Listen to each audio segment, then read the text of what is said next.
আপনি বন্ধু লাভ করতে চান তাহলে আপনাকে অনেকগুলো কাজ করতে হবে। প্রথমে একজন যোগ্য পাত্র সন্ধান করতে হবে, তারপর তার সাথে সময় কাটাতে হবে, সুখ দুঃখে তার সাথে থাকতে হবে, তবে গিয়ে সে বন্ধু হবে। কিন্তু যদি আপনি শত্রু খুঁজতে চান তাহলে কোথাও যাওয়ার দরকার নেই, কারণ আপনার সবথেকে বড় শত্রু আর কোথাও নেই, আপনারই মনের মধ্যে, আপনার চেতনায় রয়েছে।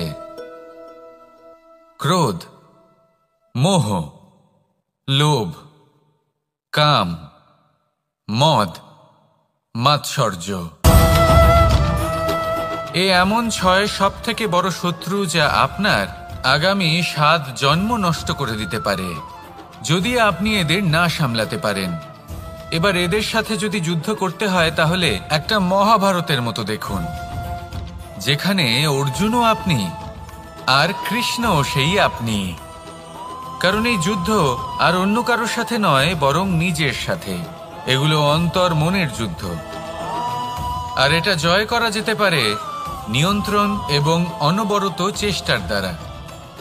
তাই এটাই করুন, এই 6 শত্রুকে পরাজিত করুন এবং আমার সাথে ভালোবেসে বলুন, রাধা রাধা। বেশিরভাগ মানুষই এই কথা জানেন যে আমাদের শরীর 5টি তত্ত্ব দ্বারা নির্মিত, যাকে আমরা পঞ্চতত্ত্ব বলি: জল, অগ্নি, বায়ু, ধরিত্রী এবং আকাশ। এবার এই কথা আমরা সকলে জানি, কিন্তু এগুলোর সাথে কিছু গুণ জড়িয়ে রয়েছে যেগুলো আমরা দেখতে পাই না। যদি এই গুণগুলি আমরা আত্মসাৎ করতে শিখে যাই তাহলে সাক্ষাৎ পরমেশ্বরের দর্শন আমরা পেতে পারি। যদি কথা বলি প্রথম তত্ত্বের, জলের কথা, জল যা প্রত্যেক জ্বলনকে শীতলতা প্রদান করে। এই জলকে দেখুন, যা শুধু প্রবাহিত হতে জানে, থামতে জানে না। জল পাথরের সাথে সংঘর্ষ করতে জানে, যার পথে অনেক বাধা আসে, কিন্তু সে প্রবাহিত হতে থাকে। নিরাকার হলো এই জল, যে কোনো পাত্রেই রাখুন না কেন তার আকার ধারণ করে নেবে। এটাই হলো এর বিশেষত্ব এবং এটাই হলো আমাদের শিক্ষা। কিভাবে প্রবাহমান থাকতে হবে, কিভাবে আমাদের থামলে চলবে না, তাতে আমাদের পথের মধ্যে যতই যেরকমই সমস্যা আসুক না কেন, আমাদের এই জলের মতোই নিরাকার হয়ে যে কোনো পরিস্থিতিতেই প্রবাহমান থাকতে হবে। এই শিক্ষাই জলের থেকে লাভ করুন আর আমার সাথে ভালোবেসে বলুন, রাধা রাধা। আলস্য আপনার আরো একটা অত্যন্ত বড় শত্রু, যা আপনার মনের মধ্যে বসবাস করে আর ধীরে ধীরে আপনার কার্য শরীরের একটা অংশ হয়ে ওঠে। সব কাজে দেরি করিয়ে দেয়, সবকিছু নষ্ট করে দিতে পারে এই আলস্য। এই কাজ আজকে হলো না, কোনো ব্যাপার নয়, কালকে করে নেব। প্রকৃতি আমাদের এটা শেখায় না। ভেবে দেখুন, যদি সূর্য এটা ভাবে যে কাল উদিত হব না, কিছুদিন পরে উদয় হব, তাহলে কি হবে? সমগ্র পৃথিবীর বিনাশ হয়ে যাবে, ঠিক কিনা? দেখুন, এই আলস্য নিয়ে খুব সুন্দর একটা কথা আছে, আলস্যস্য কুতো বিদ্যা। অর্থাৎ যিনি অলস হয়ে বসে থাকেন তিনি বিদ্যা লাভ করেন না, জ্ঞান লাভ করেন না, আর জ্ঞান না থাকলে তিনি ধন অর্জন করতে পারেন না। তার জীবনে সুখ স্বাচ্ছন্দ্যের অভাব থাকে, বন্ধুর অভাব থাকে। যেখানে সুখ স্বাচ্ছন্দ্য নেই, মিত্র নেই, আপনজন নেই, জ্ঞান নেই, সেখানে আনন্দ কিভাবে বাস করতে পারে? সেই জন্য কথায় আছে, যিনি কর্ম করেন তিনি এই সংসারে যে কোনো সুখ স্বাচ্ছন্দ্য ভোগ করতে পারেন। তাই কর্ম করুন, সময়কে সম্মান করুন, আর এই আলস্যের উপর বিজয় লাভ করুন। আর আমার সাথে ভালোবেসে বলুন, রাধা রাধা। পঞ্চতত্ত্বের মধ্যে দ্বিতীয় তত্ত্ব হল ধরণী, ভূমি, যাকে আমরা ধরণী মাতা বলি। এই ধরণী ধৈর্য ধারণ করে, আর এর ওপরেই আমাদের সমগ্র সংসার নির্ভরশীল। কারণ এই ভূমি সহ্য ক্ষমতা রাখে, এর সহ্য ক্ষমতা হল অপরিসীম। সন্তান যতই আঘাত প্রদান করুক না কেন, প্রেম পূর্বক সহ্য করে আর তার বদলে অমূল্য রত্ন প্রদান করে। সন্তান যদি হাল চালায় তাহলে তার বদলে তাকে অন্ন প্রদান করে। এটাই হলো ধরনী। এবার এর থেকে আমরা কি শিক্ষা পেতে পারি? এটাই যে কারোর জন্য কিছু করা বা কাউকে কিছু দেওয়া মনে কোনো কামনা ছাড়াই। আর এই কথাটা বুঝে যান, যদি কারোর জন্য কামনা না রেখে বা কোনো পাওয়ার আশা না রেখে কারোর জন্য কিছু করেন বা কারোকে কিছু দেন, যদি এটা আপনি শিখতে পারেন তবে আপনি ভালোবাসতে শিখে গেছেন।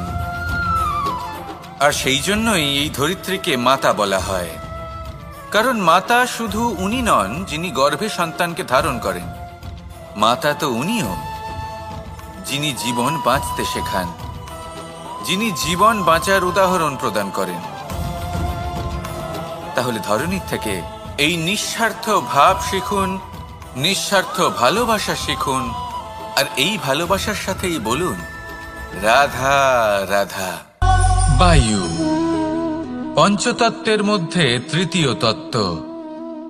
কেউ একে সমীর বলে, আবার কেউ একে পবন বলে। প্রথম কথা হলো এটাই যে এই বায়ু আমাদের জীবন দান করে প্রতিদিন, প্রত্যেক মুহূর্তে। এই বায়ুর কারণেই আমরা নিঃশ্বাস নিতে পারি, জীবিত থাকতে পারি। এই বায়ুই হলো সেই যা সকল মেঘেদের একত্রিত করে একটি স্থানে আর বর্ষা ঘটায়। আর এই বর্ষার কারণেই এই ধরিত্রীতে অন্ন উৎপন্ন হয়। এই বায়ুকে দেখুন, কখনো এতটা সৌম্য যে আপনার কোনোই তফাৎ বোধ হয় না, আর কখনো কখনো এমন রূপ ধারণ করে ফেলে যে অনেক বড় বড় পর্বতের আকার পর্যন্ত বদলে ফেলে। এটাই হলো বায়ুর বিশেষত্ব।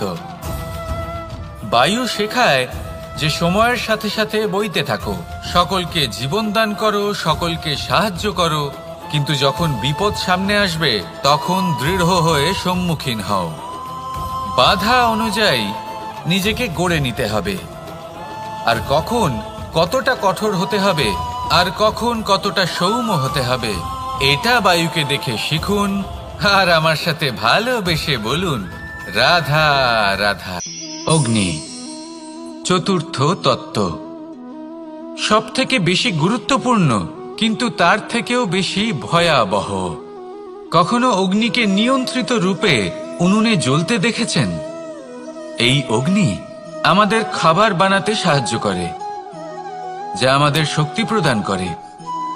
কিন্তু এই অগ্নি যখন বিচলিত হয়ে, অনিয়ন্ত্রিত হয়ে কোনো বনের আগুন হয়ে ওঠে, তখন মহা বিনাশ ঘটে যায়।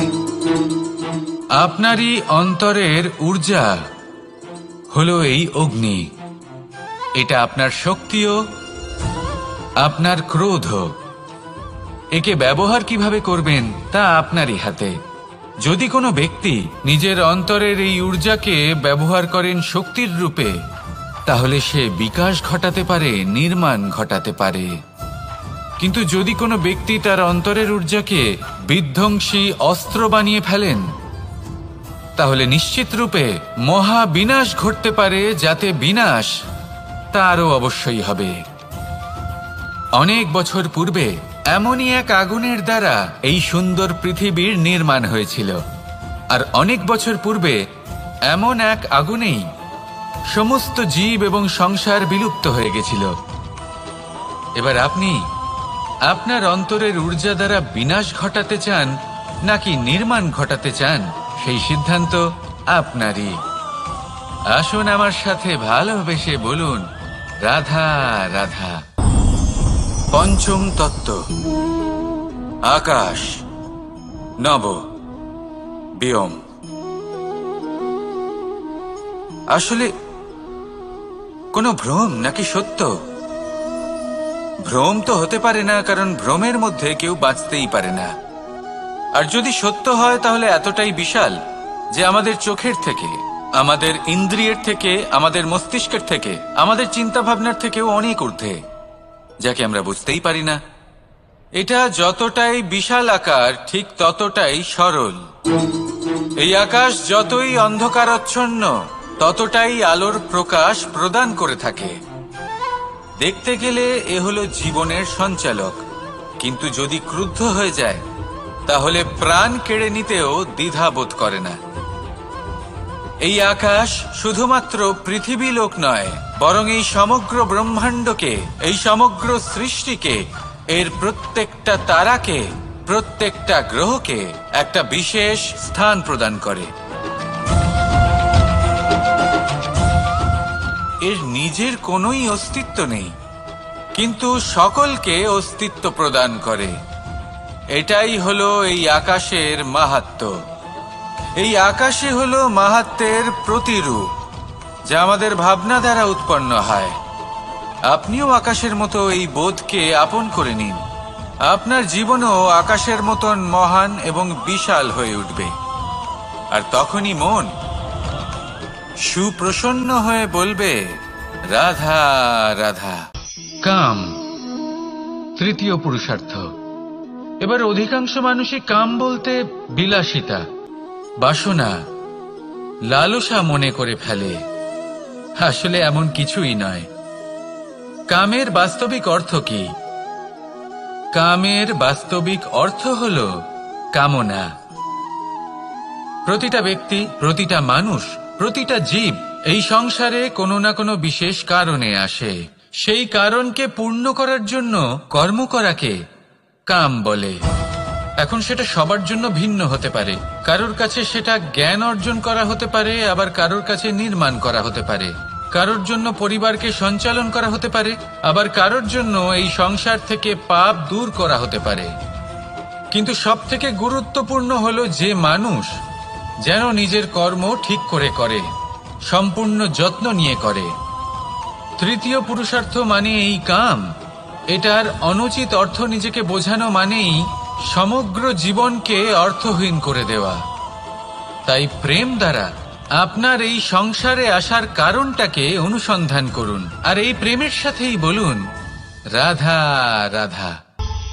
এবার এই পুরুষার্থের বিষয়ে আপনারা অবশ্যই শুনেছেন। মোক্ষ, চতুর্থ পুরুষার্থ।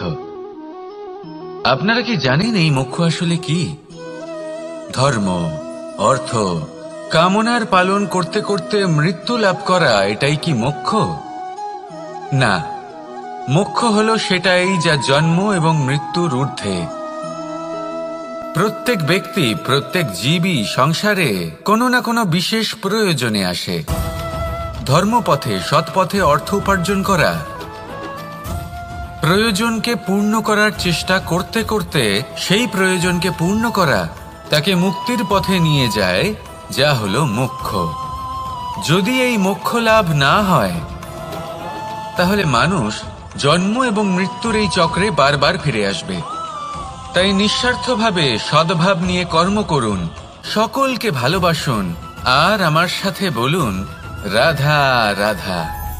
মানুষ বড়ই বিচিত্র প্রাণী। অধিক থেকে অধিকতর ধন লাভ করার চেষ্টায় নিজের শরীরকে নষ্ট করে ফেলেন, নিজের শক্তি হারিয়ে ফেলেন, নিজের সামর্থ্য হারিয়ে ফেলেন। আর যে ধন লাভ করেন সেটা কোথায় যায়? সেই শক্তি, সেই সামর্থ্যকে আবার ফিরে পাওয়ার জন্য। আর কিছু মানুষ জীবন এমনভাবে যাপন করেন যেন তা কখনোই শেষ হবে না, কিন্তু শেষ তো সবারই হবে। আর যখনই শেষটা কাছে চলে আসে তখন মানুষ এটা বুঝতে পারেন যে সে জীবনকে উপভোগ করেননি। তার কারণটা কি? লালসা। এই লালসা জন্ম দেয় লোভকে, আর এই লোভ জন্ম দেয় আপনারই বিনাশকে। সেই জন্য আজ আপনার কাছে যা কিছু আছে, যেমনটা আছে, তার সাথে জীবন যাপন করুন, পূর্ণরূপে যাপন করুন। আপনার কাছে যতই ধন, শক্তি, মান থাকুক, তা সবার মধ্যে ভাগ করতে শিখুন। ভাগ করলে ভালোবাসা বাড়ে, আর এই ভালোবাসা দ্বারা জীবন আরো সুখময় হয়ে ওঠে। তাহলে আসুন আর আমার সাথে ভালোবেসে বলুন, রাধা রাধা। মন, জীবনে যখনই কোনো বস্তু বা সুখ স্বাচ্ছন্দ্য অধিক মাত্রায় আপনার কাছে চলে আসে, তখন নিজেকে শ্রেষ্ঠ মনে করার একটা প্রবণতা দেখা যায়, যা হয় আত্মবিশ্বাসে পরিণত হয়, নয়তো অহংকারে। এবার আত্মবিশ্বাস আর অহংকারের মধ্যে অনেক বড় পার্থক্য রয়েছে। আমি এটা করতে পারি, আমি ওটাও করতে পারি, এ হলো আত্মবিশ্বাস। শুধুমাত্র আমি এটা করতে পারি, শুধুমাত্র আমি ওটাও করতে পারি, আমি হলাম সর্বশ্রেষ্ঠ, এটা হলো অহংকার। এবার এই অহংকার এর ধ্বনি অনেক দূর প্রবাহিত হয়, আর এর প্রহার সর্বপ্রথম আপনাকে বিপর্যস্ত করে। এবার এই অহংকার এর বিপরীত শব্দ হলো বিনয়, অর্থাৎ নিজের ঊর্ধ্বে উঠে অন্যের বিষয় ভাবনা চিন্তা করা, সংসারের বিষয় ভাবা। এই বিনয়ী হবার চেষ্টা করুন, একের থেকে অনেক হওয়ার চেষ্টা করুন এবং একসাথে থাকার চেষ্টা করুন। নিশ্চিত রূপেই আপনি বিকাশের কারণ হবেন। মত্ততা থেকে নিজেকে দূরে রাখুন, অহংকার থেকে নিজেকে দূরে রাখুন। এই মন প্রসন্ন হয়ে বলবে রাধা রাধা। জীবনে যখন কোনো ব্যক্তি নিজের লক্ষ্য প্রাপ্তির জন্য নিরন্তর পরিশ্রম করতে থাকেন, চেষ্টা করতে থাকেন, তখন তিনি কষ্ট অনুভব করেন, কখনো শারীরিক কষ্ট, কখনো মানসিক কষ্ট। এবার উনি এটা ভাবতে থাকেন যে আমি কি উচিত করছি নাকি অনুচিত করছি। কারণ অন্যদিকে এমন একজন ব্যক্তিও আছেন যিনি একদমই পরিশ্রম চেষ্টা করছেন না। তিনি মদিরা পান করেন, বিলাসিতায় জীবন কাটান, অলস প্রকৃতির হয়ে ওঠেন, নিদ্রাতে বিলীন হয়ে থাকেন আর ভাবেন যে তিনি সুখ লাভ করছেন। কিন্তু এরকম কেন হয়? কারণ যখন আমরা সৎ পথে থাকি, উচিত পথে চলি, লক্ষ্য প্রাপ্ত করার জন্য চেষ্টা করতে থাকি, তখন আমাদের ভেতরে থাকা নেতিবাচক শক্তি এবং পাপ এই দেহকে ত্যাগ করে দেয়। আর এই অনুভূতিটাই আমাদের দুঃখের অনুভূতি দেয়, কষ্ট দেয়। এবার সেখানে যদি আমরা কুপথে চলি, অনুচিত পথে চলতে থাকি, তাহলে আমাদের ভেতরে থাকা পুণ্য এবং ধনাত্মক শক্তি আমাদের দেহ ত্যাগ করে দেয়। আর এই অনুভূতির কারণেই আমরা সুখ অনুভব করি। কিন্তু কখনো ভাববেন যে এই সুখ বেশি সময় পর্যন্ত থাকে না। সেই জন্য সবসময় মনে রাখবেন, যদি আপনি জানেন যে এটাই আপনার লক্ষ্য, এটাই উচিত পথ, শুভ পথ, তাতে নিরন্তরভাবে এগিয়ে যেতে চেষ্টা করতে থাকুন। এই কষ্ট আপনাকে সুখের পরাকাষ্ঠায় কখন পৌঁছে দেবে তা আপনি জানতেই পারবেন না। আসুন আমার সাথে ভালোবেসে বলুন রাধা রাধা। ঈর্ষা আমাদেরই মনে বসবাস করা আরো একটা শত্রু। তবে এই শত্রু কখনো কখনো আমাদের জন্য লাভদায়কও হতে পারে, কিন্তু যদি আমরা সতর্ক না থাকি তাহলে সেটা ততটাই ঘাতক হয়ে উঠতে পারে। যদি আপনার কোনো প্রতিদ্বন্দ্বী থেকে থাকে যে এগিয়ে চলেছে, তাকে দেখে আপনার মনে ঈর্ষা উৎপন্ন হয়, আর ঈর্ষাবশত আপনি নিরন্তর চেষ্টা করতে থাকেন, পরিশ্রম করতে থাকেন সামনে এগোনোর জন্য, তাহলে তার দ্বারা আপনার বিকাশই হবে। কিন্তু যদি আপনি নিজের বিরোধীকে শেষ করতে দেওয়ার জন্য অগ্রসর হন, তাকে বিনাশ করার জন্য অগ্রসর হন, তাহলে এই ঈর্ষা প্রথমে আপনার বিনাশ অবশ্যই করবে। একটা কথা আছে, এটা পশু প্রবৃত্তি, আপনি শুধুই নিজের বিকাশের কথা ভাববেন। তিনিই হলেন প্রকৃত মানুষ, যিনি অন্য মানুষের জন্য প্রাণও দিতে পারেন। এই ঈর্ষা যদি আপনাকে বিকাশের পথে নিয়ে যেতে পারে তাহলে খুবই ভালো। যদি আপনাকে অন্য কাউকে বিনাশ করে দেওয়ার পথে অগ্রসর করে, তাহলে তার থেকে দূরে থাকাই ভালো। যেমন ধরুন, আপনার কাছে একটা সূচ আছে, যার দ্বারা আপনি ছেঁড়া কাপড়ও সেলাই করতে পারবেন বা অন্য কারোর পাত্রে ছিদ্রও করে দিতে পারবেন। আপনি কি চাইবেন, নিজের বিকাশ নাকি অন্য কারোর বিনাশ? সিদ্ধান্ত আপনারই। আসুন আর আমার সাথে ভালোবেসে বলুন রাধা রাধা। বিষ এবং অমৃত, এর ভিত্তিতেই সংসার চক্র চলতে থাকে। যখন সমুদ্র মন্থন হয়েছিল তখন এই দুই প্রাপ্ত হয়েছিল। প্রথমে বিষ পাওয়া গেল, তারপর অমৃত। জীবন মন্থন করলেও এগুলো লাভ করা যায়। এবার এই যে বিষ, তা হলো অমৃতের থেকে অনেক বেশি শক্তিশালী এবং সেই জন্যই অনেক বেশি ঘাতকও। এবার বোঝার চেষ্টা করি এই বিষ আসলে কি। যে কোনো বস্তু বা কোনো ভাব যদি মাত্রার থেকে বেশি পরিমাণে আপনার কাছে থাকে, প্রয়োজনের থেকে বেশি আপনার কাছে থাকে, তাহলে সেটা আপনার কাছে বিষ সমান হতে পারে। তা সে ধন হোক, শক্তি হোক, সম্মান হোক, ইত্যাদি ইত্যাদি। যদি আপনার কাছে এমন কিছু থেকে থাকে যা মাত্রার থেকে বেশি পরিমাণে আপনার কাছে আছে, তাহলে তাকে ভাগ করতে শিখুন। যদি আপনি ভাগ করতে শিখে যান, তাহলে এই বিষই আপনার জন্য অমৃতে পরিণত হবে, আর তাদের কাছেও অমৃত সমান হয়ে উঠবে যাদের এই সাহায্যের প্রয়োজন। তাহলে ভাগ করে নিতে শিখুন আর আমার সাথে ভালোবেসে বলুন, রাধা রাধা। কোনো বাড়িতে, কোনো পরিবারে যখন কারোর জন্ম হয়, তখন তা কত সুখের মুহূর্ত হয়। সেই ছোট্ট সন্তান যখন কিছুটা বড় হয়, সে হাঁটার চেষ্টা করে, আর সেই প্রক্রিয়াতেও খুব বড় একটা শিক্ষা লুকিয়ে রয়েছে, ঠেলে দেওয়া। যখন আপনি হাঁটতে চান, সামনে এগোতে চান, তখন আপনি কি করেন? নিজের পায়ের তলার যে মাটি, তাকে আপনি পেছনে ঠেলে দেন। ব্যাস, এই একই জিনিস তো জীবনেও শিখতে হবে। এবার যদি আপনি জ্ঞানের পথে অগ্রসর হতে চান, তাহলে অজ্ঞানতাকে পেছনে সরিয়ে দিতে হবে। যদি আপনি প্রকাশের দিকে এগোতে চান, তাহলে অন্ধকারকে পেছনে সরিয়ে দিতে হবে। যদি আপনি ভবিষ্যতে সফল হতে চান, তাহলে অতীতের যে অসফলতাগুলিকে পেছনে সরিয়ে দিতে হবে। যে জল বইতে বইতে থেমে যায়, তাকে আমরা নালা বলে থাকি। তার থেকে দুর্গন্ধ বের হয়। কিন্তু যে জল বইতেই থাকে, তাকেই আমরা পবিত্র জল বলি। তাহলে আপনিও কর্ম করতে থাকুন, কখনো থামবেন না, আর আমার সাথে ভালোবেসে বলুন, রাধা রাধা। যোগাসন। যোগাসনে আসন অত্যন্ত গুরুত্বপূর্ণ। এবার আমি বলবো সবথেকে শ্রেষ্ঠ আসন কোনটি। আশ্বাস। নিজেকে আশ্বস্ত করতে থাকুন যে আমি আছি, সব ঠিক হবে, যা হচ্ছে ভালোর জন্য হচ্ছে। এই আশ্বাস আপনাকে জীবনে এমন ধনাত্মক বিশ্বাস দেবে যে আপনি বড় বড় সমস্যার সমাধান করতে পারবেন। এবার যদি কথা বলি সবথেকে কঠিন সময়ের, তাহলে সেটা হলো বিচ্ছেদের। যা মা সীতাকে সহ্য করতে হয়েছে শ্রীরামের জন্য, রাধা কৃষ্ণকেও সহ্য করতে হয়েছে।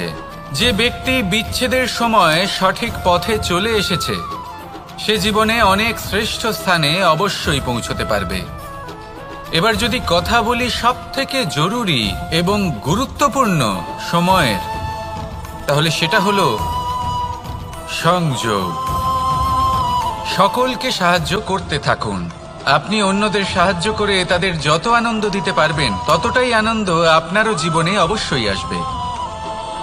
আসুন আর আমার সাথে ভালোবেসে বলুন, রাধা রাধা।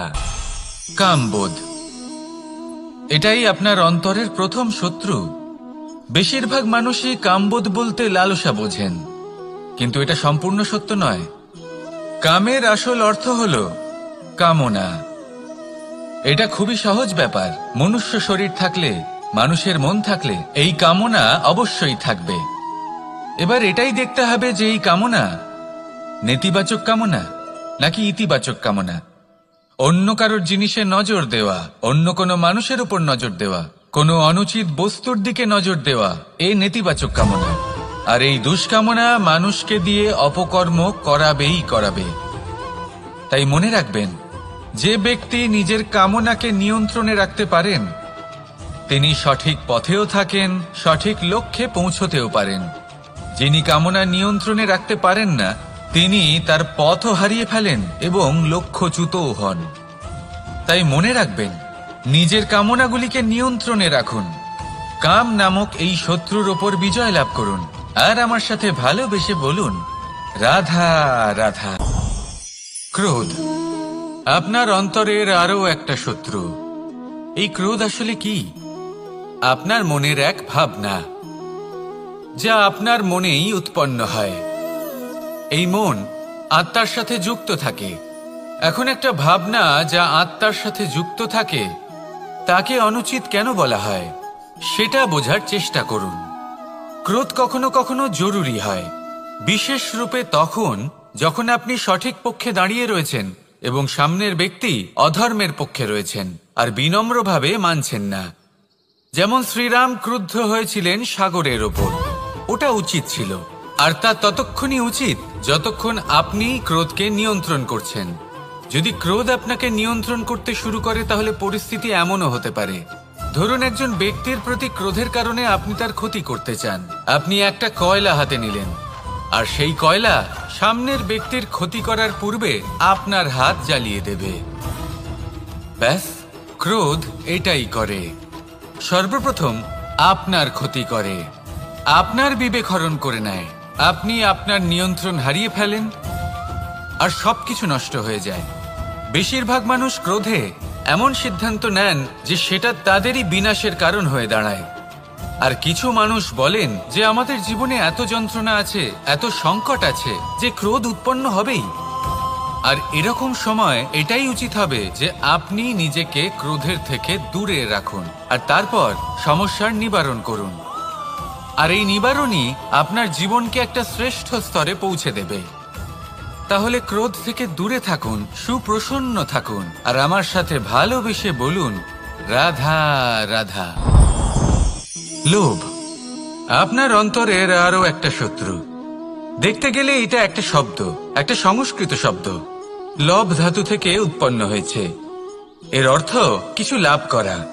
কিছু লাভ করা অনুচিত নয়, আরো কিছু লাভ করাও অনুচিত নয়, কিন্তু সব থেকে বেশি আমি লাভ করব, আমি আরো চাই, আরো বেশি চাই, আরো বেশি পেতে চাই, এটাই হলো লোভ। আর এই লোভ যখন গ্রাস করে তখন আপনি যা পেতে চান, সে ধনই হোক বা মানই হোক, তা অর্জন করার জন্য মানুষ যে কোনো স্তরে পৌঁছে যেতে পারে। যদি মানুষ ধন অর্জন করতে চান তাহলে তার জন্য তারা অধর্মের পথেও চলতে পারেন। যদি সম্মান অর্জন করতে চান তাহলে অন্য মানুষকে ছোটও করতে পারেন। শেষ পর্যন্ত আপনার এটা মনে হতে পারে যে যদি একটু অল্পই প্রাপ্ত করতাম, কিন্তু ভালোবেসে প্রাপ্ত করতাম, এই জীবন আরো অনেক বেশি সুখী হতো। লোভ আপনার জীবনে, আপনার মনে কখন যে প্রবেশ করবে সেটা আপনি জানতেও পারবেন না। তাই এটা চিনতে শিখুন, আর তৎক্ষণাৎ জীবন থেকে বাইরে ফেলে দিন। যা কিছু লাভ করতে চান তা ভালোবেসে লাভ করুন, আর সেই ভালোবাসার সাথেই বলুন, রাধা রাধা। মোহ আপনার অন্তরের আরো একটা শত্রু। এবার মানুষ প্রেম আর মোহের মধ্যে পার্থক্য বুঝতে পারে না। কিছু মানুষ ভাবে যে মোহর মধ্যে খারাপ কি আছে। যদি কোনো মানুষের তার বাবা মার প্রতি, তার সন্তানের প্রতি মোহ থাকে, তবে খারাপ কি আছে? খারাপ আছে, আর সেটা তাদের জন্য খারাপ হতে পারে যাদের প্রতি আপনার এই মোহ আছে। এবার মোহ আর প্রেমের মধ্যে পার্থক্য আপনাকে বোঝাচ্ছি। মোহ শুধুমাত্র পেতে চায়, সেখানে প্রেম শুধুমাত্র দিতে শেখায়। এই দুই পরিস্থিতিতেই আপনার হাত প্রসারিত থাকে। মোহের ক্ষেত্রে কোনো বস্তু বা কোনো ব্যক্তিকে লাভ করার জন্য, আর প্রেমে শুধুই প্রদান করার জন্য। মোহর বশে আপনার পায়ে বাঁধন পড়ে যেতে পারে।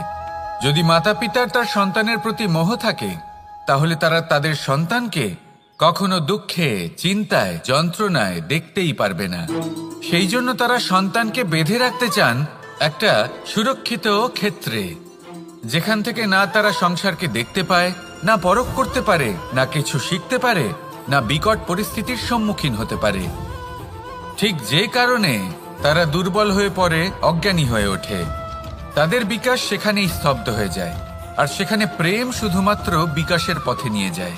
মা বাবা যদি সন্তানকে ভালোবাসেন তাহলে তাকে ছেড়ে দেন, যে যাও সংসারকে দেখো, পরখ করো, আর শেখো। কিভাবে এর সাথে লড়াই করতে হবে সেটা নিজে শেখো। নিজের শক্তি নিজেই বাড়িয়ে তোলো, নিজের পথ চয়ন করো। সেই জন্য এই মোহর শিকল ভেঙে ফেলুন আর প্রেমকে আপন করে নিন, আর এই প্রেম দ্বারাই বলুন, রাধা রাধা।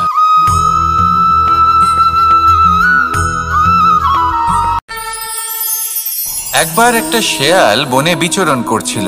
ও একটা ছোট্ট শাবক দেখতে পেল। ও ভাবলো, আজ একেই আমি খাবার হিসেবে গ্রহণ করব। আশেপাশে দেখলেও কেউ দেখছে না তো, কেউ ছিল না, আর সেই শাবকের ওপর আক্রমণ করলো, যা হলো একটা ঘোর অপরাধ। বনের নিয়ম অনুসারে আপনি কখনোই শাবকের উপর আক্রমণ করতে পারেন না। তারপর এই খবরটা যখন রাজা সিংহ জানতে পারলেন, সভার আয়োজন করলেন। কিন্তু সেখানে শেয়াল বলল, আমি তো এরকম কিছু করিনি। কিন্তু যদি আপনি এরকম বলেন, কোনো প্রমাণ দিন, এর কোনো সাক্ষী আছে? তখন রাজা সিংহ পেঁচাকে ডেকে পাঠালেন, যে সেই মুহূর্তে বৃক্ষের শাখার ওপর বসেছিল, সে সব কিছু দেখেছিল। পেঁচা সব সত্যি কথা বলল, আর শেয়ালকে মৃত্যুদণ্ড দেয়া হলো। এবার এই কাহিনী আমি আপনাকে কেন শোনালাম? কারণ মানুষও কখনো কখনো এরকম কর্ম করেন যা শিয়াল করেছে। এটা ভাবেন কেউ দেখছে না, যখন আমি অনুচিত কর্ম করতেই পারি। কিন্তু না, আপনি যাই করুন না কেন, কেউ না কেউ অবশ্যই তা দেখছে। কোনো ব্যক্তি না হলেও কোনো প্রাণী, না হলে কোনো যক্ষ বা দেব বা প্রেত। যদি এনারা কেউ না দেখেন, তাহলে ধরিত্রী মাতা দেখেন, যেখানে দাঁড়িয়ে আপনি সেই কর্ম করছেন, তাই না? তাই একটা কথা সবসময় মনে রাখবেন, কে দেখছেন কে দেখছেন না সেই বিষয়ে ভাবা ছেড়ে দিন। এটা খুব সহজ কথা। আপনি যদি উচিত কর্ম করেন, উচিত ফল পাবেন। যদি অনুচিত কর্ম করেন, তাহলে আপনি অনুচিত ফল অবশ্যই পাবেন। সেই জন্য উচিত পথে চলতে থাকুন, উচিত কর্ম করতে থাকুন, আর আমার সাথে ভালোবেসে বলুন, রাধা রাধা।